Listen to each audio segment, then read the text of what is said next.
Adam çıkmır. Yavaş ne yaşıyorsun? Çıkmır da daş. Bak beyler bak. Hadi dedən rəhmət, ona əvvəldən deyilənə da. Yine çıkmır.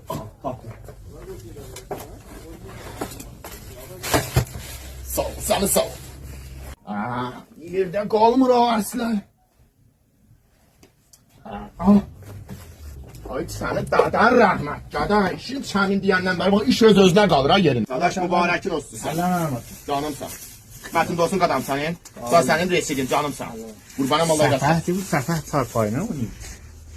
Dadaş, zəhmət olmasın bundan yarım etdir. Mən gözlərim üstə, sən əmr elə. Yarım etdi fəqət caban. Mən gözlərim üstə. Allah sizə versin bərəkət. Gəl, canımsan. Xidmətində qadam sənin. Puldan istəməz ha. Allah xoşuna apar. Allah kömək Canımsan, ged Allah irat gəl.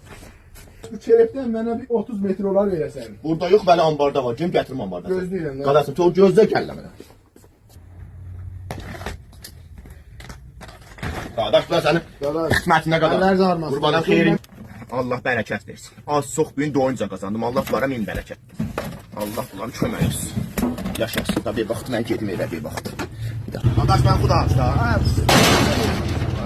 Ne olur? Ne olur çarpayı?